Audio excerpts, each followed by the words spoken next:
Hi friends, welcome to rishis Telugu stories. ఎవరైనా మన ఛానల్ని సబ్స్క్రైబ్ చేసుకొని వాళ్ళు ఉంటే ప్లీజ్ సబ్స్క్రైబ్ చేసుకోండి ఫ్రెండ్స్. ఇక స్టోరీలోకి వెళదాం. కార్తీక్ వాళ్ళ నాన్న కార్తీక్ చేసే పనులు నచ్చక తనకి దూరంగా ఉంటాడు. చాలా విషయాల్లో చెప్పి చూశాడు, బెదిరించాడు, మొత్తుకున్నాడు. కార్తీక్ అసలు ఆయన మాట లెక్క చేయలేదు. ఆల్రెడీ మేఘా విషయమై అజయ్ వివరంగా ఆయనకు చెప్పడంతో కార్తీక్ దగ్గరికి వెళ్ళి మేఘా జోలికి వెళ్ళొద్దని బెదిరించాడు ఆయన. దాంతో కార్తీక్ తన తండ్రిని చంపినంత పని చేశాడు. ఆయన ఇక నీ కర్మ అని వదిలేశాడు. ఇప్పుడు ఇలా బెడ్ మీద కార్తీక్ ని చూశాడు. మెడ మొహమంతా కాలిపోయింది. దానికి తోడు గాజు ముక్కలు మొహమంతా గుచ్చుకోవడంతో కార్తీక్ కి సీరియస్ అయ్యి ఇక్కడ కుదరదని చేతులెత్తేశారు డాక్టర్స్. కార్తీక్ ఫాదర్ తన డబ్బు బలమంతా ఉపయోగించి కార్తీక్ ని ఫారెన్ ట్రీట్మెంట్ కి తీసుకెళ్లాడు. అక్కడే ట్రీట్మెంట్ అంతా చేయించుకుంటామని. ఇది తెలిసిన రియా పరుగుల మీద హాస్పిటల్కి చేరింది. కార్తీక్ని అలా చూడగానే షాక్తో ఉండిపోయింది. మనసంతా బాధతో నిండిపోయింది. అలానే డోర్ బయట నుంచి లోపలకు చూస్తూ ఉండిపోయింది రియా.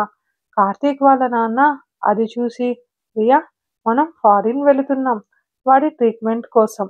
ఎంత తొందరగా వీలైతే అంత తొందరగా వెళ్ళాలి అన్నాడు. ఆ మాటలు విని అప్పటిదాకా బాధపడిన రియా కోపంగా అరుస్తూ, ఇంతలా ఎలా చేయగలరు అంకుల్? ఆ అమ్మాయికి బుద్ధి లేదా ఇలా ఒకరి ప్రాణాలతో ఆడుకోవడానికి అని రియా కోపంతో అరుస్తుంటే, చూడమ్మా, నువ్వు కోపంలో ఉన్నావు. నీ బాధ అర్థమైంది నాకు.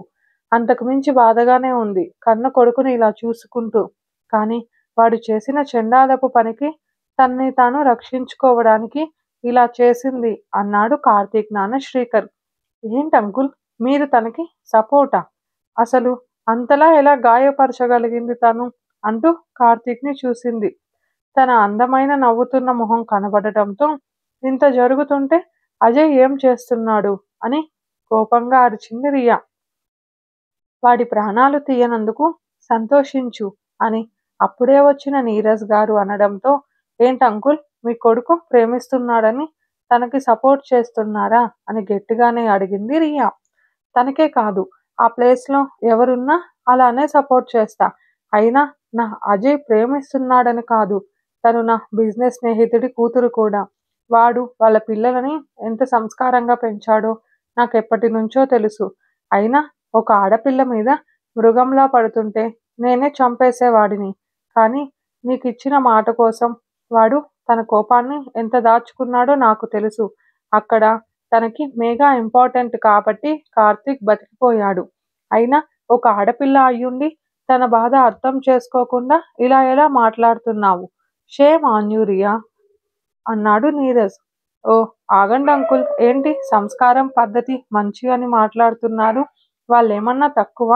అంత సంస్కారం ఉండే వాళ్ళే అయితే మీకు చెప్పకుండా పెళ్లి చేసుకొని మీ కళ్ళ ముందే నటిస్తున్నారు అని రియా అనడంతో, ఆ విషయం మాకు తెలుసు. అజయ్ మేఘాని పెళ్లి చేసుకున్న రోజే మాకు విషయం అంతా చెప్పారు. ఇప్పుడు ఇంకా మేఘ చిన్న పిల్లే అని, తన చదువు అయ్యాక తన భార్యగా ఇంటికి తీసుకొస్తానని చెప్పాడు.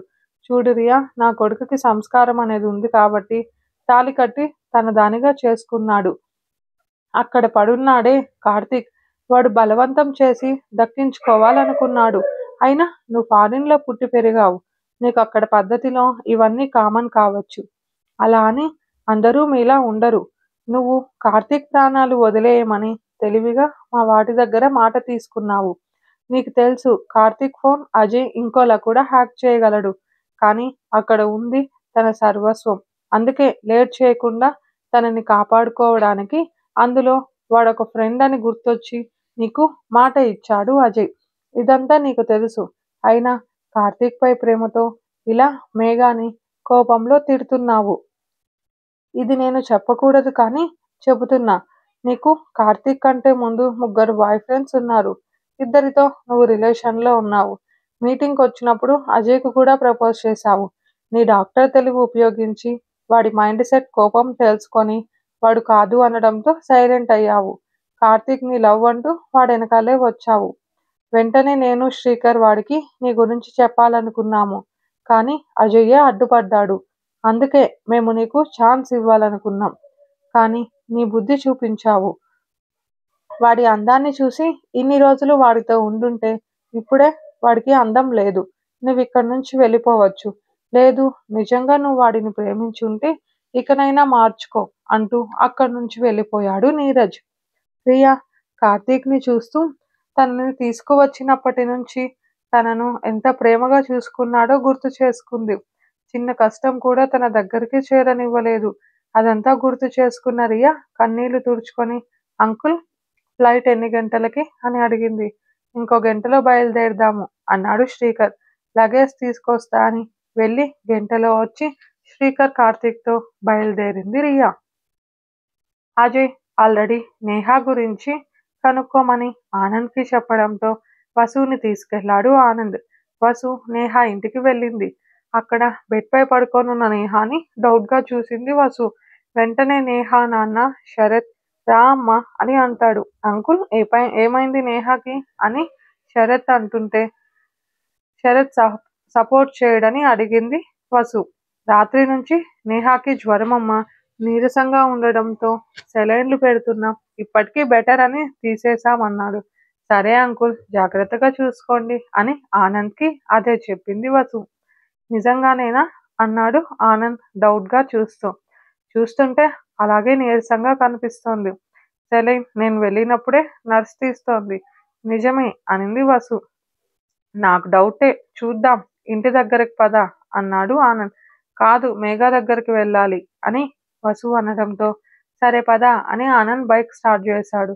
వెళుతానే అజయ్‌కి ఇవేమీ చెప్పకుండా కొంచెం నిదానంగా చెబుదామనడంతో సరే అని ఇల్లు రావడంతో దిగి లోపలికి వెళ్లారు వసు ఆనంద్. అజయ్ గౌతమ్ పిలిచి మేఘా డోర్ తెరవకపోవడంతో కోపంగా లాక్‌ని పట్టుకొని కదిలించాడు అజయ్. అప్పటికి కానీ వాళ్ళకు అర్థం కాలేదు మేఘ డోర్ లాక్ చేసుకోలేదని. వెంటనే ముందుకు అడుగులు వేసేవాడు డోర్ క్లోజ్ చేసి ఆగిపోయాడు అజయ్. అది చూసిన గౌతమ్ ఎవరో వచ్చినట్లు ఉన్నారు, నేను వెళ్ళి చూస్తాను అజయ్ అని రూమ్ డోర్ క్లోజ్ చేసుకొని వెళ్ళిపోయాడు. లోపల మేఘ ఎలా ఉందో ఏమో, ఒక అన్నగా తను వెళ్ళలేడు. తను అక్కడే ఉంటే అజయ్ కూడా ఎలా వెళ్ళగలడు? అందుకే తన ఫ్రెండ్ పై నమ్మకం ఉన్న సంగతి పక్కన పెట్టినా ఇప్పుడు తను మేఘ భర్త. అందుకే గౌతమ్ అజయ్ ఇబ్బంది పడకుండా వెళ్ళాడు.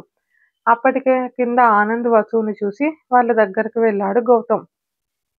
మేఘ అని వసు అడగడంతో నిద్రపోతాంది అని అబద్ధం చెప్పాడు గౌతమ్. కరణ్ ఎక్కడ కనిపివ్వడం లేదు అని ఆనంద్ అనడంతో వాడేదో పని మీద వెళ్ళాడులే అని నేహా గురించి మాట్లాడాడు గౌతమ్ వాళ్ళతో. కానీ ఆలోచనలంతా అక్కడ మేఘాకి ఏం కాకూడదు అనుకొని ఏదైనా అయ్యుంటే వాడిప్పటికే పిలిచి ఉంటాడులే అనుకున్నాడు గౌతమ్. గౌతమ్ వెళ్ళిన వెంటనే అజయ్ గట్టిగా ఊపిరి తీసుకొని డోర్ ఓపెన్ చేశాడు. మేఘ టాప్ మాత్రం తీసేసి ఇన్నర్ వేర్తో షవర్ నుంచి వేడివేడిగా వస్తున్న నీటి కింద నిలబడి సోప్ వేస్తూ కార్తీక్‌ని తిట్టుకుంటూ ఏడ్చుకుంటూ బ్రష్‌తో తన బాడీని రుద్దుకుంటూనే ఉంది. అప్పటికే తను చాలా సేపటి నుండి రుద్దుతాందేమో. అందులో అంత వేడి నీళ్లకు మేఘ తెల్లటి చర్మం అంతా బాగా రెడ్‌గా అయిపోయింది. అది చూసిన అజయ్ ఫాస్ట్‌గా వచ్చి షవర్ ఆఫ్ చేశాడు.